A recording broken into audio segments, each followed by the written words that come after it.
Good morning. Welcome to Gimpy's History Corner. I'm Gimpy. I'm called that by my family.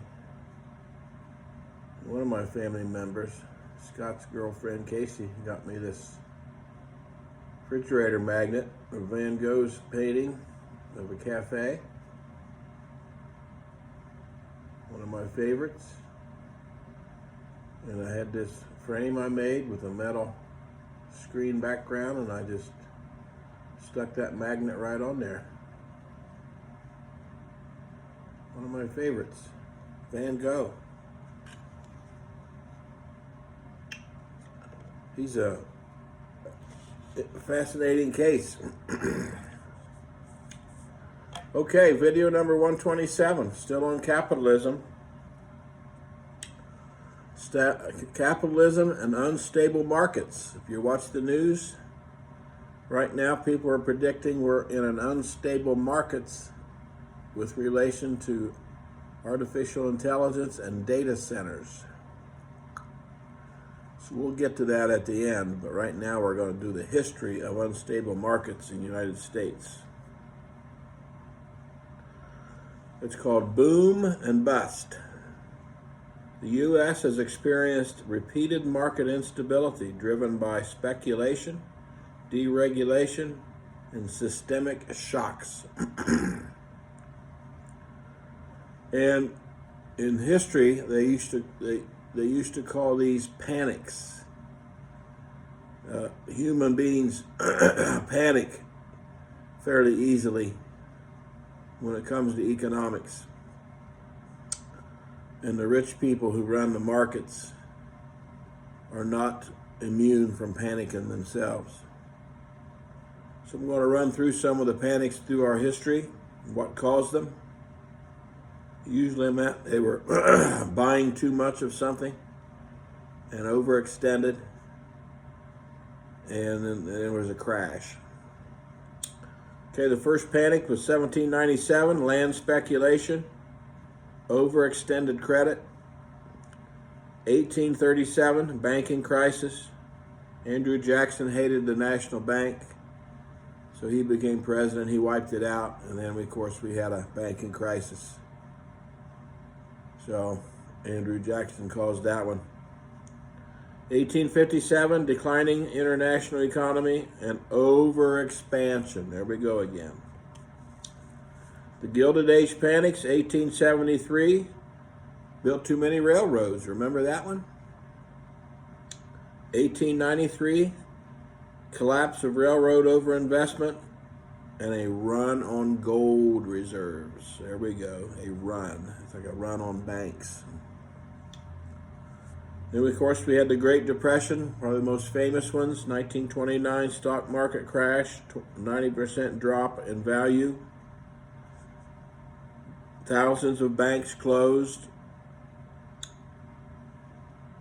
and it created the need for the FDIC and the SEC for regulation.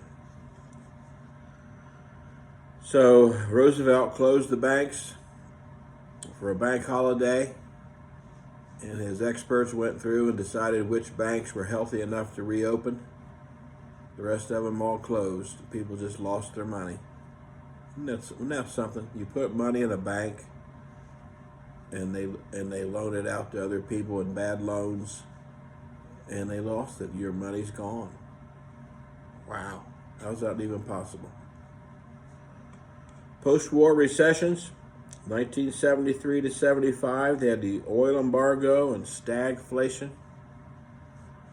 In 1980 to 82, Federal Reserve Paul Volcker raised interest rates really high to stop inflation. And of course, when you raise interest rates really high, that slows down business and you get into a problem. Modern crises, you had the dot-com bubble around 2000, 2002, tech stocks over-evaluated. Everybody thought the tech stocks were the greatest thing in the world, so they invested a lot in them, and a lot of those dot-coms, they called them.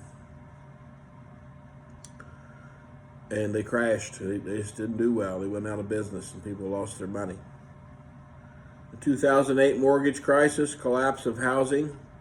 That's where we decided everybody needed to own a home, and we gave out too many bad loans. And some Wall Street genius decided to package all those bad loans into securities and sold them around the world. So when people couldn't pay their mortgage, all of those securities crashed. It's called the subprime mortgage crisis. Massive government bailouts, the only thing that saved us. The COVID crash, 2020, pandemic-induced shutdowns. So our capitalist system, as you can see, has regular periods of panics, recessions, depressions, crashes. All those nasty words are affiliated with capitalism and unstable markets. What are recurring themes of our unstable markets in this country? Speculation and bubbles, speculation on land, railroads, technology, housing. All those things are speculative. You gamble that it's all going to work out well.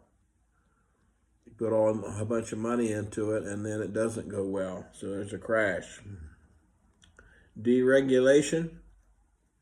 Republicans like to deregulate. Reagan came in and deregulated, and it usually precedes a crisis because humans just can't resist it. Oh, they gotta have it. They gotta invest, and they gotta put a lot of money in, and it probably shouldn't, but they can't resist it.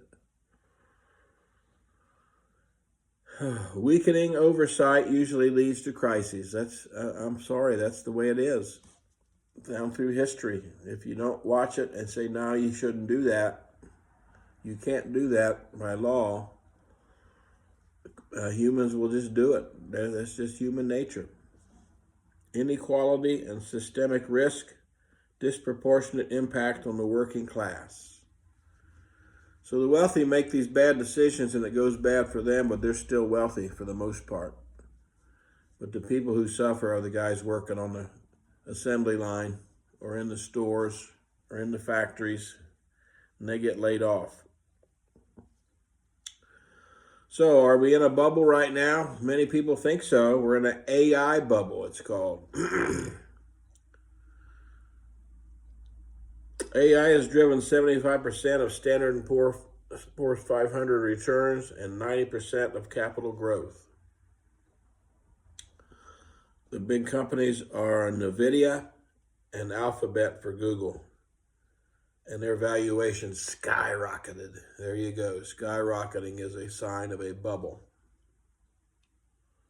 Massive investment in AI data centers, and you see in the news these farmers and small town people saying, we don't want these data centers in our cornfields. Use all the water. Water prices go up. Electric prices go up. What's it do for us? We don't care about AI. Get them out of here. But, some farmer wants to sell his land, wants to make a profit. And the local zoning people kind of see dollar signs. Well, this may be good for us as far as tax revenue. So they say, okay, put it there. Sometimes they don't. Somebody says, no thanks, go away. Build your data center somewhere else. There's a lot of feedback, kickback, pushback they call it, against data centers. Indiana is pretty welcoming to data centers, but there's places where they've faced resistance.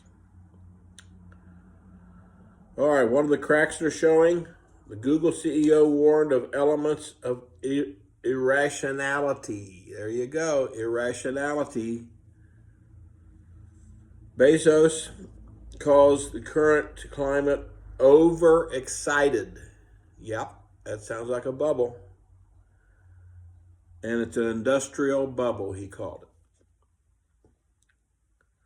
Can enormous infrastructure costs be justified for near-term profits? Possibilities. Well, it could just deflate gradually. In other words, stop building data centers, or it could burst sharply. I'm not sure what that would look like. Would data centers close? Stop building them? Lose money? Possibly the best outcome will be stabilization. It will just stabilize. We went crazy too fast, so now we're going to stabilize and slow down. Okay, so unfortunately, I'm not sure AI can be profitable unless you lay off and stop paying human workers, and AI replaces human workers. I'm not sure AI is capitalistic profitable unless bad things happen to people. That's what I'm afraid of.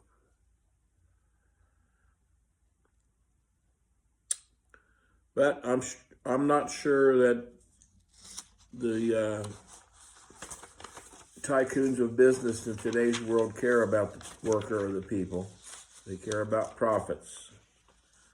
So if AI is not going to be profitable, why are we building so many data centers?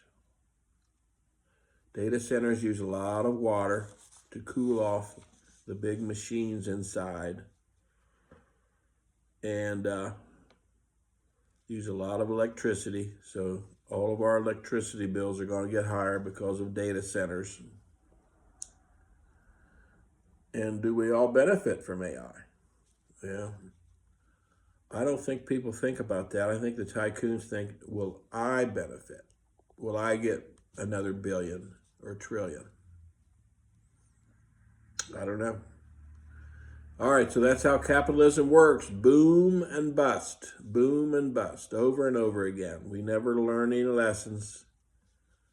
Government control, well, the Republicans don't like government control, so they deregulate. And usually bad things happen, and then Democrats have to come in and regulate again, back and forth, back and forth. Okay, let's hope that the AI bubble doesn't burst, that it just stabilizes. Thank you. Have a great day.